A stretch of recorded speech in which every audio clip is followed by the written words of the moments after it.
એચએ કોલેજમાં રાષ્ટ્રીય યુવા દિવસ નિમિત્તે સંગોષ્ઠીનું આયોજન થયું. ગુજરાત લો સોસાયટી સંચાલિત એચએ કોલેજ ઓફ કોમર્સ દ્વારા 12મી જાન્યુઆરી રાષ્ટ્રીય યુવા દિવસ તથા સ્વામી વિવેકાનંદજીની જન્મજયંતિ નિમિત્તે વ્યાખ્યાનનું આયોજન કરવામાં આવ્યું હતું. આ પ્રસંગે મુખ્ય વક્તા તરીકે મિતુલ ડગબરે સ્વામી વિવેકાનંદજીના જન્મ અને કવન વિશે વિસ્તારથી વિચારો રજૂ કર્યા હતા. તેમણે વધુમાં કહ્યું હતું કે જીવનમાં લક્ષ્ય યુવાવસ્થામાં નક્કી કરવું જોઈએ તથા તેને હાંસલ કરવામાં પૂરી મહેનતથી પ્રયત્ન કરવો જોઈએ.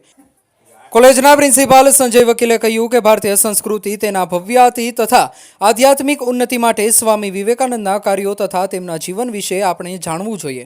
ખૂબ જ નાની ઉંમરમાં ભારત દેશનું ભ્રમણ કરી રાષ્ટ્રીય ચેતના ઊભી કરવાનો સંનિષ્ઠ પ્રયાસ તેમણે કર્યો હતો. પોતાનું સમગ્ર જીવન રાષ્ટ્રની ઉન્નતિ માટે, રાષ્ટ્રધર્મ સમજાવવા માટે તથા યુવાનોમાં જાગૃતિ તથા ઉર્જા ઊભી કરવા જીવ્યા હતા. સમગ્ર વિશ્વમાં ભારતીય સંસ્કૃતિ તથા આધ્યાત્મિકતાની ભવ્યતાને ઉજાગર કરવાનું શ્રેષ્ઠ કાર્ય કર્યું હતું. આજના રાષ્ટ્રીય યુવા દિન નિમિત્તે સ્વામી વિવેકાનંદનું પુસ્તક વિદ્યાર્થીઓને એનાયત કરવામાં આવ્યું હતું. આ કાર્યક્રમમાં કોલેજના ઘણી મોટી સંખ્યામાં વિદ્યાર્થીઓ હાજર રહ્યા હતા. કોલેજના પ્રાધ્યાપક મહેશ સોનારાએ પ્રાસંગોચિત વિચારો રજૂ કરી કાર્યક્રમનું સંચાલન કર્યું હતું.